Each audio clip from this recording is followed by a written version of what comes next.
The White Sox had what can only be described as a fun, weird season. And now we're in this fun, weird off season, and we're bringing in Janice Scurio to talk about it. This is Locked On MLB.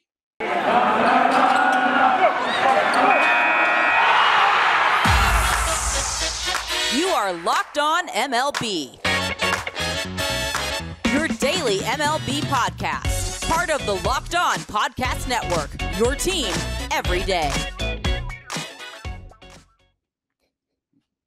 Hello, baseball fans, and welcome to Locked On MLB, part of the Locked On Podcast Network, where it's your team every day. This is the daily podcast. We talk about all of Major League Baseball. That's my dog, and I'm your host, Paul Francis Sullivan. Please, as the dog will tell you, you can call me Sully. Thanks so much for making Locked On MLB your first listen, as we are available on all your free podcasting platforms.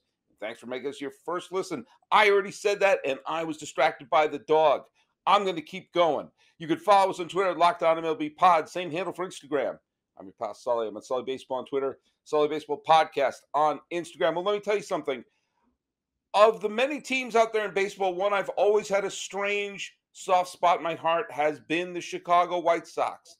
And the White Sox have had two really exciting and two really weird seasons back to back, and included a trip to the postseason, an unlikely hero the first few games of the season, and a home run into corn, and a manager who's already in the Hall of Fame and should be retiring and whittling on his front porch, and is somehow managing a team into the playoffs.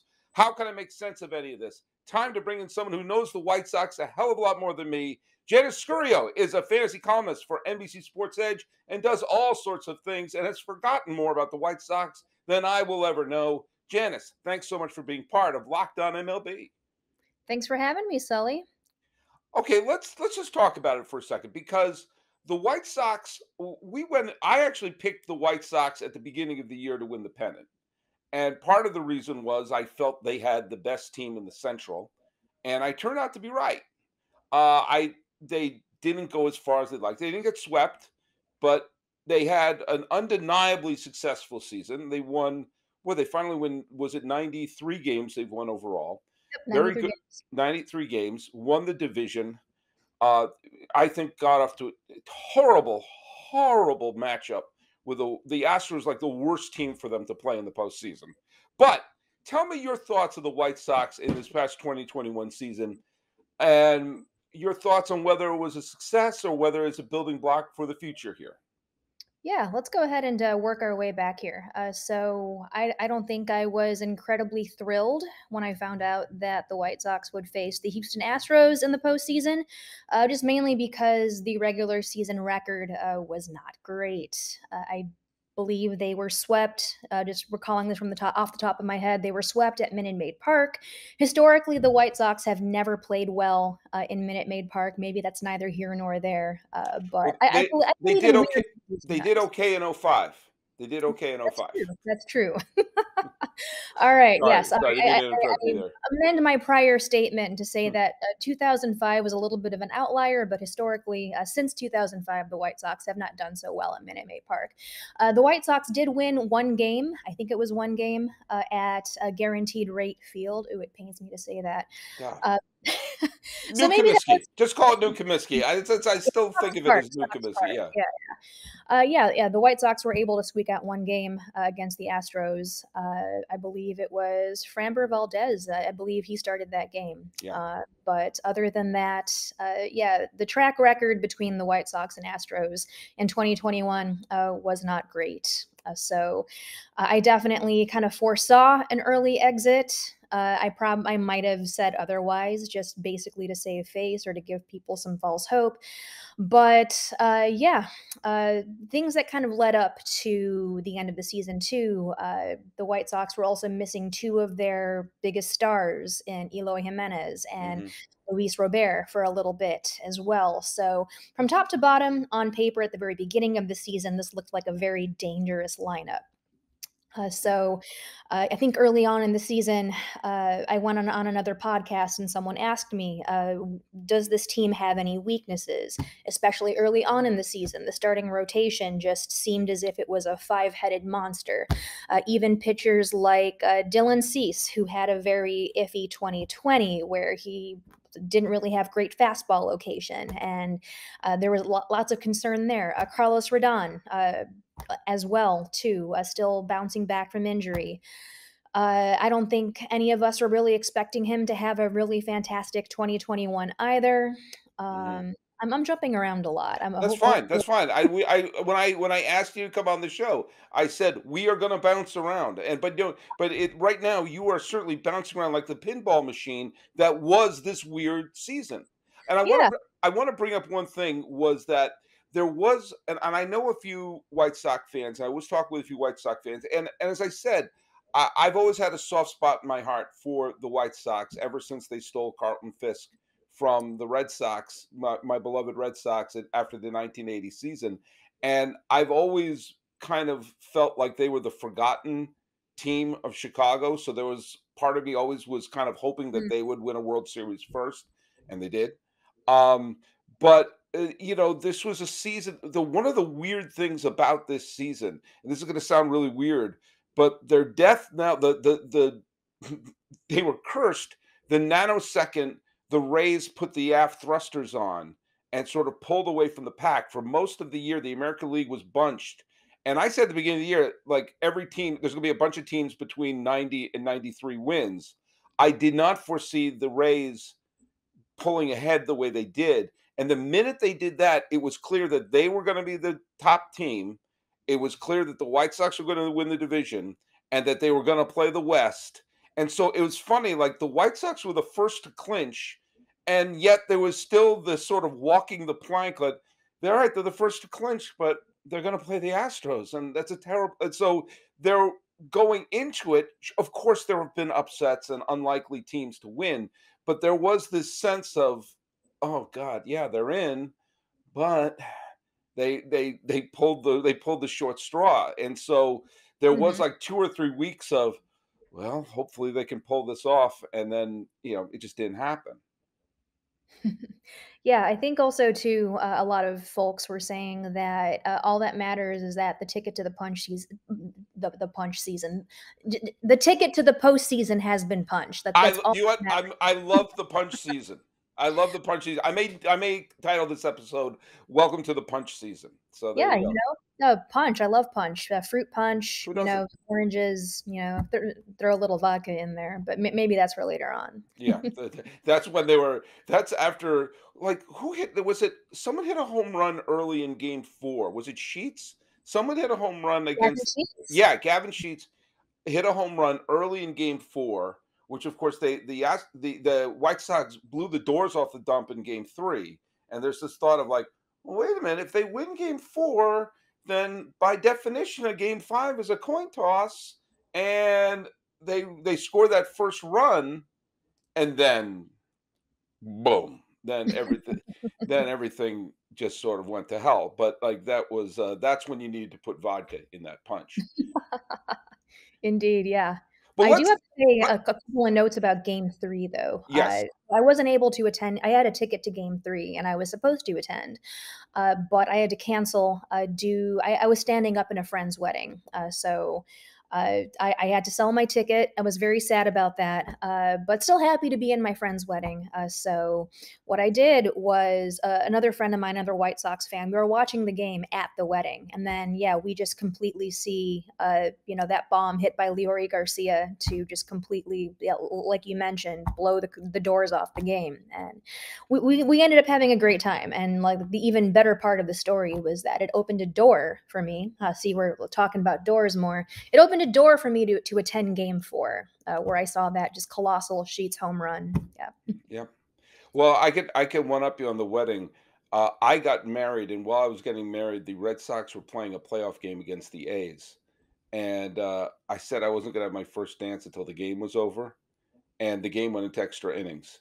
Um, Oh no. and Trot Nixon wound up hitting a walk-off home run, and so therefore it was a happy occasion. That and also the wedding. But The wedding was great too, yeah, I'm the sure. wedding was right. Yeah, my wife had hidden a home plate. We got married outdoors. She had hidden a home plate near the altar, and she removed the rug to reveal a home plate. And she threw out the first pitch for the wedding. So that was Wonderful. yeah, yeah. The Red Sox won. But let's talk more about the White Sox here because there were some really, really, really great highlights. And in fact, I want to just sort of put a little one tiny little button on something because I think that the the White Sox went into that game 4 and they needed a little boost of energy and they just didn't have that boost of energy, and they needed just I mean, they need to just sort of give themselves one quick boost and allow themselves to, I don't know, try to overtake the Astros. It just didn't come about. And the one recommendation I would have given to the White Sox at that point was to grab a Built Bar, which are the best tasting protein bars out there. Now, let me just tell you something. Built Bars, they taste like a candy bar, but they're even better because they're good for you. Now, just look at this. You get a candy bar, and that's filled with what? That's filled with carbs. That's filled with sugar. A Built Bar has under 200, like most of them, like 130 calories. They've got, what is it, 20 grams of protein, and all of them taste delicious. They've got the chocolate covered raspberry, which is my favorite, mint brownie, all the coconut almond, all these fantastic flavors. And let me just tell you something. If you are trying to make yourself more fit for the new year, grab yourself a Built Bar. If you want to have the little sweet little snacks you have, Built Bars top it off. Now, let me tell you something. We've got an offer here. You go to Built.com, use promo code LOCK15. You get 15% off your order. That's LOCK15 off your next order of Built.com for your Built Bars. See how I seamlessly added that in there? See, it was like you didn't even know I was going to an ad read right there. I did not. Wow. You I did know not. so much more about Built Bars now, though. Absolutely. That's Oh great. my God. Yeah. And Dale Murphy. Dale Murphy was on former two-time National League MVP who was a guest on this show, probably before your time, sadly, not before my time. Dale Murphy was a guest on Lockdown Braves and said he loves his Built Bar. So there you go. If it's good enough for a man who got votes for the Hall of Fame, who are you to turn down a Built Bar? Not you, Janice. You out there. Let's talk about there were some really, really great highlights for this year. I mean, the year started off with it being the Yermin Mercedes show with Yeah. that wonderful stretch he had in Anaheim to start off the year. And you also had you had a Rodon no-hitter. You had Sebi Zavala hitting 3 home runs in one game. And the White Sox ended up losing that game somehow. Actually forgot that detail. Please forgive me. You had a walk-off, the 2-1 walk-off against the Red Sox in a game late in the year. You had a bunch of walk-off home runs, including the unbelievable Field of Dreams game, which could not have ended better if ghosts actually came out of the corn. Yeah, I mean, for a year that was, it had the disappointing ending. There were such great highlights to this season. It must have been fun as hell to be following this team throughout the year. It absolutely was. Oh my goodness. I can tell you where I was for nearly all of those. Yeah, especially Yermin Mercedes. I can't tell you the big cultural impact he had on White Sox fans as Mhm. well. So, yeah, historic 8-for-8 start. So after that, he made such a huge splash that we saw T-shirts popping up in the Sox Park gift shop. A local restaurant actually created a hamburger, a Dominican style hamburger that was a tribute to Yermin Mercedes. That Yeah. was called the Yerminator. Yermin mania, your mania was completely just sweeping White Sox fandom, and was also just. I believe he was just captivating the hearts and minds of baseball fans everywhere, just mainly because, yeah, his story. He's just kind of fought his way through the minors all his life. He's 28 years old. This was probably his first hit. This was his technically his rookie season in the majors. He Hmm. played a little bit last season too, but didn't see too much time. But yeah, everyone was rooting for him to be a 28-year-old rookie of the year. So it was kind of him and Adolis Garcia kind of dominating the headlines for a little bit. It was just a fun, heartwarming, fun story. And to about something that's a little less fun and heartwarming than Yermin Mercedes hit that home run off Wilans Astudillo, Yeah. and Tony La Russa was not too happy with that. And so that kind of opened up a whole nother dialogue. And I then hated after that. I hated. Let me just say, I hated that because first of we all all, did, all it's did. like, yeah, he hit a home run and he's styled. So what? So what? He swung at what? Was he swung at 3-0? I'm sorry. He, I have a thing. If you don't want to have a pitcher, you want to have a hitter hit a home run off of you. Here's the deal: don't throw a pitch that they can hit for a home run. And also, the nanosecond you're putting a position player on the mound, it's you're fair. waving the white flag. Yeah, it is completely fair game. Yeah, I believe it was a 3-0. It was like a just a lollipop ephes, which Yeah. doesn't say much. So at that point, if they had a dude who was a position player, at that point the other team is saying, "All right, we're just having fun at this point. We're just playing the string out." And so yeah, he was throwing a lollipop up and he hit it out. There's so many things that are disrespectful on the planet. That doesn't come in the top 5 trillion, in my opinion. And Yeah, you're absolutely right. Yeah, and I mean, after a while, I mean, like baseball is just a game to a point where if you have yourself, if you find yourself in a blowout game, you really have no other choice but to laugh. yeah, So what's funny is that later on in the season, Tony La Russa actually used Yermin Mercedes as wait, maybe this was before the home run. My well, time was across. Yermin Mercedes was actually used as a position player on the mound. yeah, It was the first time Mercedes was actually playing a position on the field because even though he's a catcher on paper, he's been DHing for the past couple of seasons. So mhm. that was another interesting use of Yermin. He actually didn't do too bad on the mound, from what I recall, anyway. But La Russa was also the first White Sox manager in quite a while to use two position players in one game. So Yeah, I as don't know. pitchers, as a pitcher. Yeah, Yeah. precisely. Yeah.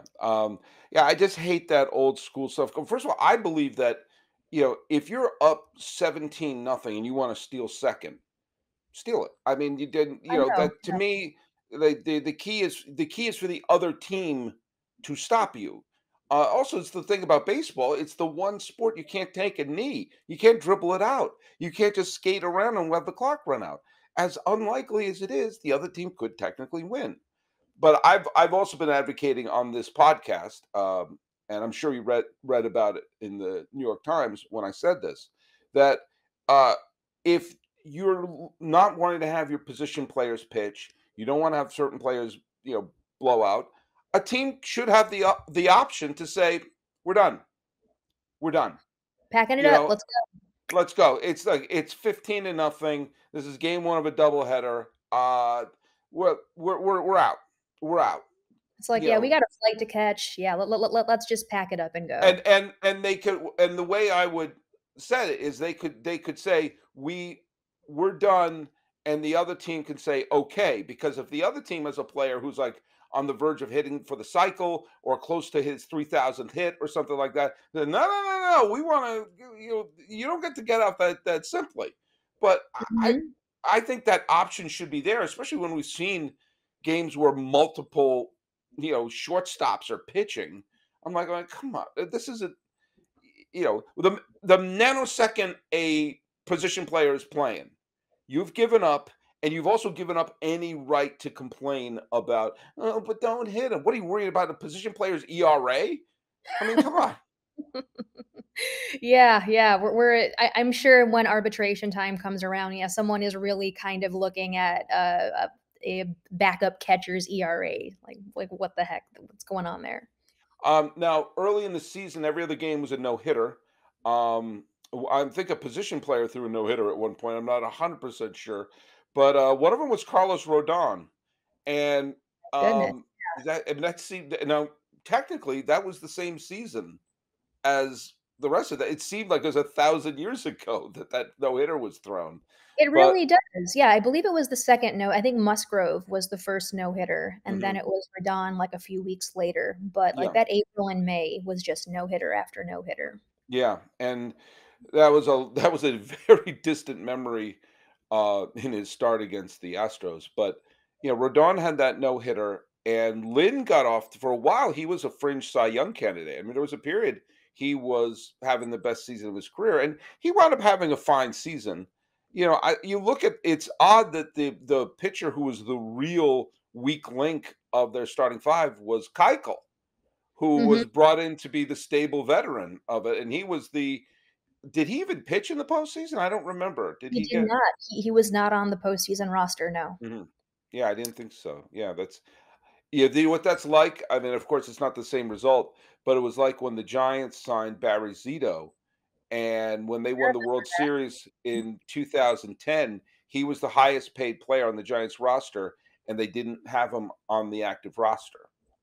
Now, to his 2 points of Zito's credit, he didn't moan about it. He said, "This is it's the best decision for the team." He said what he said publicly, and he won two key games in the playoffs in the World Series in 2012, getting his second ring with the Giants. So he didn't just piggyback on he won two key games in the postseason. So Barry Zito, you are a world champion and you've earned your ring. But it's that kind of reminded me of that because Keuchel was brought in to be the stable veteran with the World Series ring and a Cy Young on his resume, and you know look at him. He was the one bad starting pitcher that they had. I mean, not bad, you know what I mean? Because anyone who plays in the major leagues is obviously great, but he's the one who had an off season. I mean, they were better off with Reynaldo Lopez during most of the year. Yeah, yeah. Reynaldo Lopez spent most of his year in Charlotte, just Yeah. kind of working on some things too. Even in spring training too, the Reynaldo Lopez hype was getting a little higher, just mainly because in the 2020 offseason, the White Sox hired Ethan Katz, who famously worked with Lucas Giolito quite a bit, Mhm. was kind of behind the whole Giolito renaissance, definitely kind of helped him increase velocity, definitely kind of introduced a couple of new tools to the White Sox rotation too. So I was reading something about how Dylan Cease was using like a velocity belt for, uh, I don't know, for the first time, and then I started working with Ronaldo. Using a what? I'm sorry. Use Velocity belt, like some sort of belt to kind of help him, Okay. just like ramp up that velocity a little bit, and You know what? I was 4 seconds ago years old when I first started a velocity belt. So there you go. That sounds like something you'd get at Sharper Image or something like that. I've never. Precisely, precisely, yeah, and then, he was working with Reynaldo Lopez Mhm. and learned a little bit about Lopez's history and how he used to use a curveball, but kind of, weaned it o off of it for a little bit to focus on, other pitches, and then, yeah, after that, not much really happened. Reynaldo Lopez was sent back to Charlotte to work on a few things, and a couple other members of the rotation too. I noticed were being a little more experimental with their pitch mixing as well. Lucas Giolito, uh, he didn't have the best year of his career, but still was very effective. Was still definitely implementing tunneling well. Just still using that high fastball change combo to miss bats, but there were some instances where he was getting hit. Like there was a game against the Red Sox, actually, where it seemed as if the Red Sox lineup seemed to be really like sniffing the changeup very well and just completely hitting that. But yeah, other than that, Giolito, I know he's been kind of working in a curveball back into his repertoire too. I don't know if he's going to use that more frequently in the future or what, but yeah, I guess what I'm trying to get at is that everyone in the rotation, um, are works in progress. There's still plenty of areas in which they can improve. Lance Lynn as well. If he definitely had a couple of health issues near the end of the season, but he was brought on to the White Sox to essentially eat innings. So we traded Dane Dunning to, I shouldn't say we, but I'll You just you approved it. You approved it. Yeah, you approved the trade. So yeah, I was the one who approved the trade. Yes, yes. So the White Sox sent Dane Dunning to Texas just mainly because, the White Sox needed to win now. It was very much so a win now type trade because, Lance Lynn is the guy that will go deep into games and preserve your bullpen, give guys a rest when needed. Oh, and man, here I go, just trailing off about the White Sox rotation. well, look at if the White Sox can really stabilize that rotation and get that velocity belt going for everyone, then I think they are going to be a sure bet to repeat as division champs. And if you're going to make any bets, go to BetOnline, which remains the #1 site for all the best sports wagering action for 2022. New year and new updated mobile desktop design. Sign up today, receive your 50% welcome bonus on your first deposit. Just use promo code LOCKEDON to get started. From football, basketball, hockey, White Sox baseball, boxing, and UFC, right down to your favorite Las Vegas casino games. Don't wait to take advantage of all the amazing offers for 2022. BetOnline is the fastest and easiest way to bet on all your favorite sports. BetOnline is where the game starts. All right. Seamless. Very Absolutely. slick. Right. A+. Now, let me just say that this White Sox team, I've said before, I've never been a La Russa fan. I've never been a La Russa fan.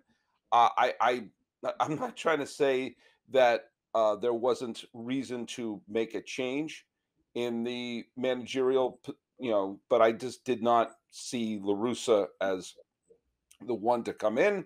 But they won 93 games and they made back to the playoffs.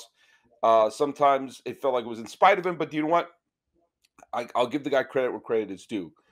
I find Jose Abreu, Tim Anderson, and Eloy Jimenez to be unbelievably likable and rootable and want to follow. They are the types of players who are fun to follow. They're exciting. They put their money where their mouth is, and I'm a big fan of fun, and I'm a big fan of stars doing well in the postseason. So that's one of the reasons why I want to see. Not that I'm from Chicago, not that I grew up loving Harold Baines and Jack McDowell and everything. I'm just there. I like fun players going deep into the postseason, and We have so so much in common, Sully. So much in common. there we go. But so from the White Sox perspective, White Sox fans' perspective, who is, I guess, for the lack of a better word, the man there? Who is the one who's like the face of the team and the one that if they win is going to be the one that makes you go, oh man, there you go. That's a great question because I feel as if this team has someone for everyone. So Mhm. my personal man, just the person who just kind of makes me tear up, just because I am so happy to see his success, and I'm just absolutely just so happy to see he's getting recognition on a national level. Is, you already said his name, Tim Anderson. I think Mhm. his walk off homer, especially at the Field of Dreams game, Yep. just the cinematics, like Hollywood couldn't have written it any better. Just the home run going into the cornfields, That and whole ninth inning was yeah, bananas. Was that's just thing. Yeah. absolutely bananas between the Yankees getting the home runs to take the lead and then the White Sox rally. I mean, that Yeah, like everything Aaron was Judge bonkers. was just completely a nuisance throughout the entire Yeah. game, and I honestly thought that it was gonna be a wash. It was the ninth inning. I was hanging out with some friends at a bar. We were watching it and like, "Oh, shoot, yeah, this is pretty much gonna be for the birds." And then here comes Tim Anderson off Zach Britton off the first pitch, Mhm. Yeah. and I think that the image is gonna be seared in my mind of, Tim Anderson on the video board behind, and then Britton is just walking back, just, Yeah. like, looking incredibly dejected, and it's like like, sometimes baseball is cinema, like, you just can't deny that. Yeah. It's just so incredibly beautiful how incredibly simultaneously frustrating and wonderful this sport is. Well, that's my favorite parts of baseball, the parts we go like, I can't believe that. I can't believe that happened. It's why the Jack Buck call of the Kirk Gibson home run is so perfect. He says, "I don't believe what I just saw," is how he called the Kirk Gibson home run on the radio. Which I'm old enough. I saw it live.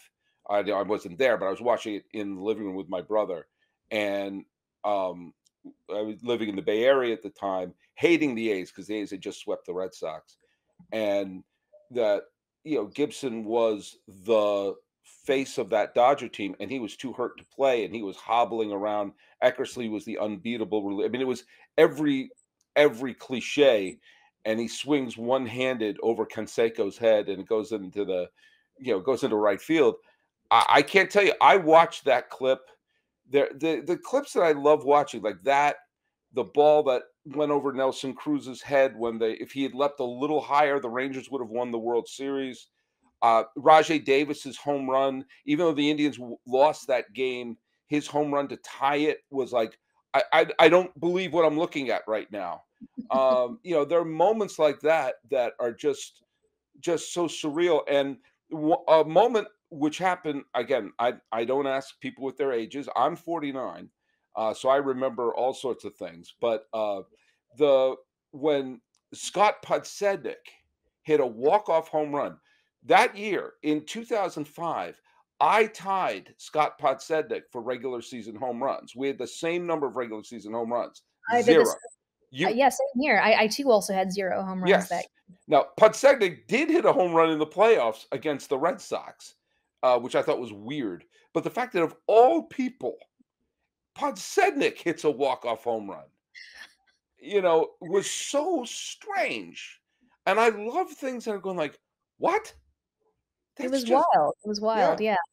I actually did see Nick Madrigal's first home run as a Mhm. White Sox. This was before he was traded to the Cubs, Right. but yeah, well, he's famous for being a contact hitter. First of all, Mhm. he's definitely a really fantastic two-strike hitter. Sometimes he just finds pitches, I don't know how, uh, on two strikes, and it's all laser shots too. It's all like just high exit velocity type stuff. And yeah, well, we never really expect him to. No one really ever expected him to find this like unexpected power. He actually homered twice in the season, and I was present for the first home run. Right. And I have a friend of mine who is a big Nick Madrigal fan, and there is a photo of him just like clutching his skull, just in complete disbelief that this happened. And it's kind of an iconic photo that floats around White Sox Twitter. But Yeah. anyway, Well, that's I think one of the things that makes baseball so special is the fact that more than any other game, it can allow for an unlikely hero. That it can allow for someone who has no business uh, being a hero to be the one to pull it off. Like I remember, it was Brett Phillips in the World Series and during the COVID year yeah, that came up when he was in there. I think as a defensive replacement. And he was like Kenley Jansen was pitching, 2 strikes. He looked completely overmatched. They run out of pinch hitters, and he gets the hit that ties the game. The right fielder for Los Angeles boots it, and Arozarena is rounding third. He looks like a newborn deer, just sort of like with his legs giving out from underneath him. yeah, But the ball gets away from the catcher, and yeah. I remember that. uh, in the podcast I did that day, I said baseball allows for the Phillipses of the world. It allows for the Francisco Cabreras, which is a little before your time, but he was the fourth string catcher for the Braves who came up with 2 outs, 2 on, 2 strikes in the bottom of the ninth of game 7. Braves 1 out away from being eliminated, and he gets the 2-run single that scores Sid Bream, who was basically a brontosaurus, or like just sort of complete. He made Kirk Gibson in that home run look like a track star, and then he winds up scoring the pennant-winning run. Baseball is so great that it allows for heroes like that more than any other sport, because if you're in basketball, you could always pass it to LeBron. If you are in football, you can always hand it off to the best, running back or throw it to the best wide receiver. In baseball, you can't always send Mike Trout to the plate. You can't always send Tim Anderson to the plate. Sometimes it's going to be Brett Phillips. Sometimes it's going to be Yuri Garcia. Right. And sometimes it'll be a star at the plate with a rookie on the mound, like when Adam Wainwright threw that curveball that Carlos Beltran didn't swing at, and in the 2006 playoffs. And sometimes it's baseball allows for that kind of a hero more than any other sport. That unlikely hero who has to be there. And that's when I was a little league coach, when I was my kid's little league coach, and I gave a little speech before the beginning of the season, said baseball is the greatest sport for young people to play because everyone gets a turn at bat.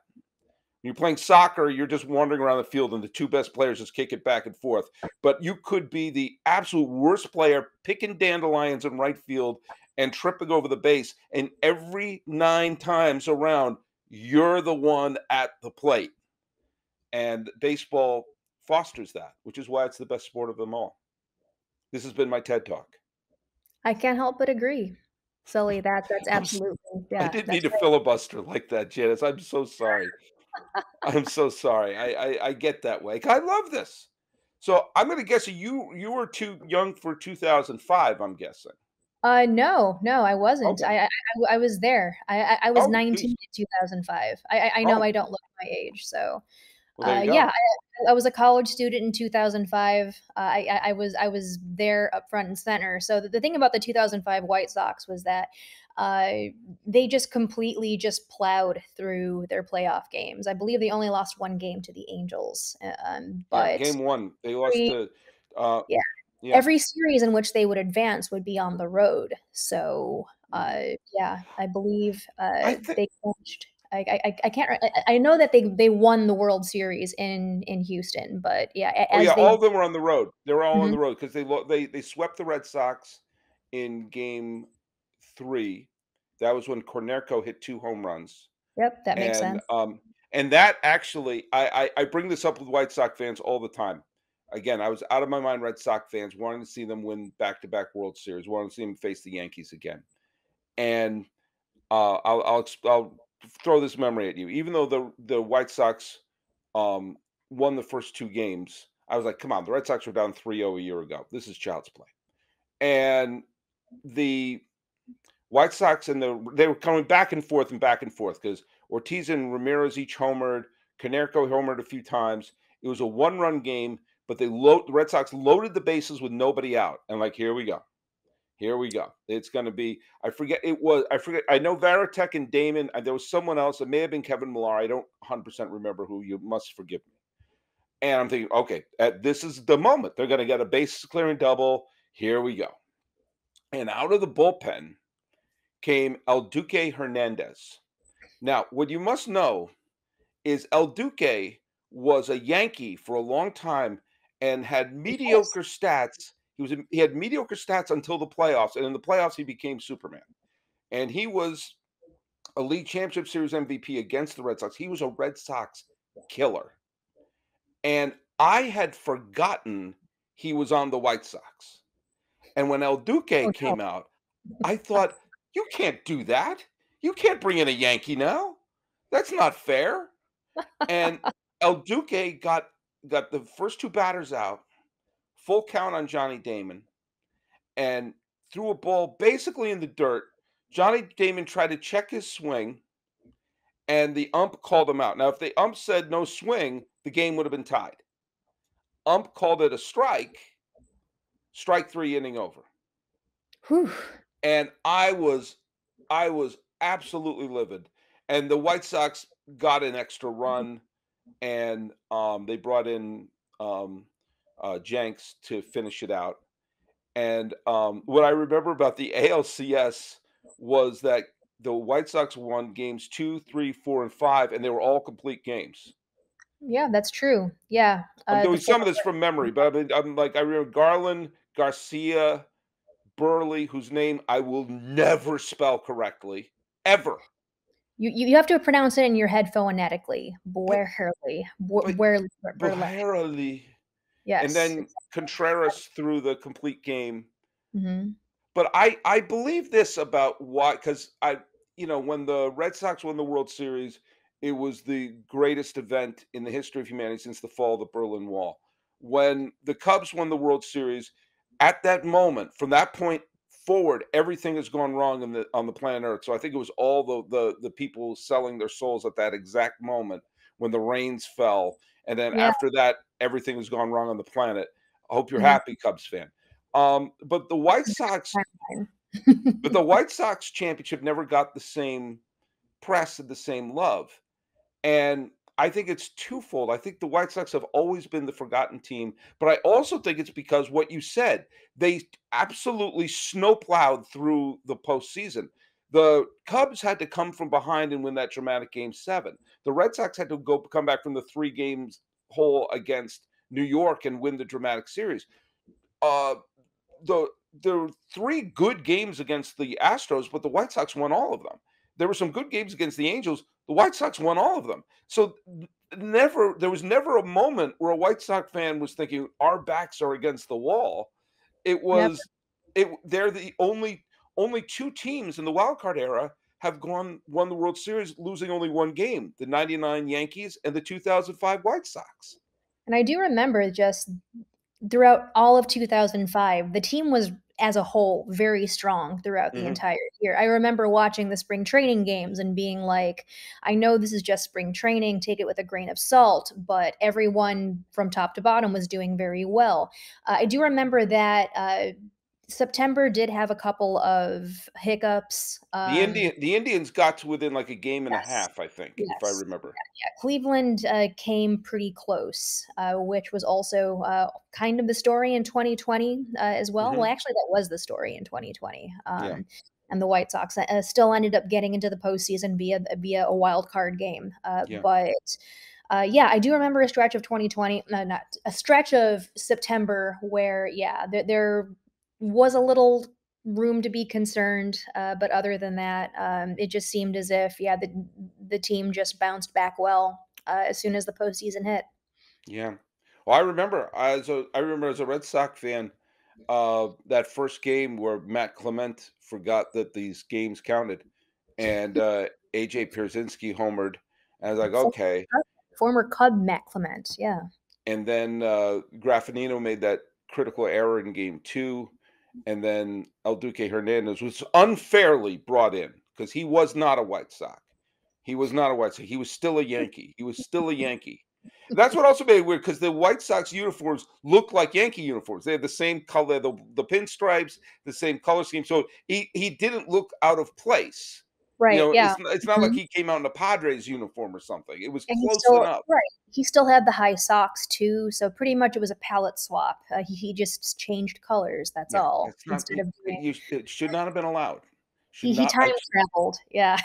should not have been allowed. It was Johnny Damon's last game with the Red Sox too. But yeah, and then it was Pierzynski, who's the sneaky Macaulay Culkin of baseball. That he when that the was it the ball that the catcher caught, and he saw that the ump didn't make the call, so he ran to first, and it was the checks. It was they said no, it was it was they said it was a ball in the dirt, even though the replay showed that the Angels catcher caught it, and that's what started the game-winning rally in game 2 because that Mhm. they were going into extra innings.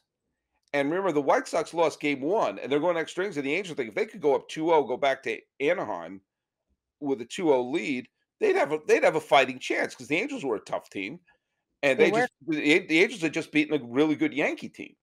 And then that's when Pierzynski ran off to first base, and then, Oh, Creedy got AJ and his crazy hijinks. I will say this, one of these days, I'm gonna write a list of people who won playoff MVPs who shouldn't have, okay?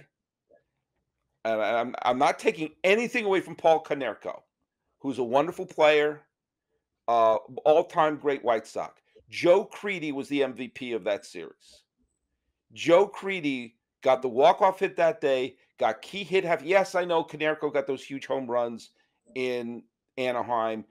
He may have had better overall stats. When you watch that series, Creedy was always the one who made the big play defensively, got the big clutch hit. Creedy killed the Angels in that series. And I'd like you to do something because you have some power there. I want you to break into Canerco's house, steal his ALCS Most Valuable Player award, then go to Creedy's home and just put it on his table with a little Post-it note on saying, "You're Oh welcome. my. You're I'm welcome." gonna need to find a good lawyer first. Lawyer, I'm talking about Mission Impossible, like having you lower it from the ceiling. Tom Cruise this. Perhaps, I don't know. Like maybe I should try to look into inventing time travel. Maybe call up El Duque to see what he knows about time traveling. Yes. and just go back to 2005 myself, and convince someone to give Creedy the MVP award. Janice, let me tell you something. If you've invented time travel and we're using it to swap out the 2005 ALCS trophy, we are misusing our newfound power. Hey, we don't have to use time travel for just one thing. We could use it for multiple Okay, things. good. Well, do you know what? I will not go back in time and reconsider inviting you onto the show because I've had a blast with you, Janice Scurio. And by the way, everyone, thanks so much for making Locked On MLB your first listen. As we're available on all your free podcasting platforms. Make your second listen be Locked On Bets with your boy Q and with fantasy help from Lee Sterling for all your gambling needs. Janice Scurio, tell people where they can find and read your stuff and listen to you because you're not just writing stuff. You're appearing in podcasts. You're part of the White Sox universe. Yeah, so I have my own show. It's a White Sox show called the North Side Sox Podcast. So we're taking a little bit of a hiatus for the off season, but hopefully we'll be back soon with more crazy hijinks for y'all. You can find most of my work on NBC Sports Edge. Mm-hmm. I'm also contributing to Baseball Prospectus every now and then. I just wrote the White Sox essay for the Baseball Prospectus Annual, so definitely check that out if you can. I'm also a occasional contributor. I'll drop in from time to time at Southside Sox. That's basically where I got my start. But anyway, my Twitter is Scuriosa, which is basically my last name, grossly misspelled, Scuriiosa. So, With a nod, I'm hoping to Mad Max Fury Road.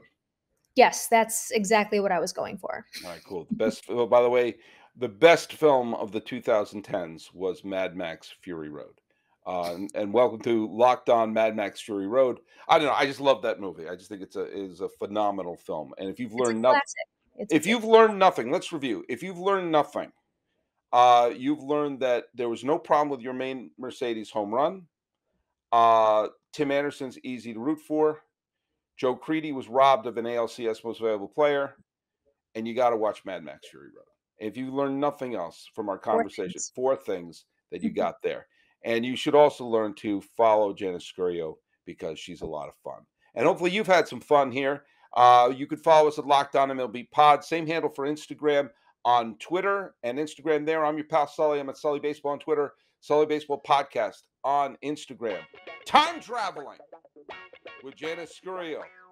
Talking about the White Sox. This is Locked On MLB. I'm your host, Paul Francis Sullivan. Please call me Sully.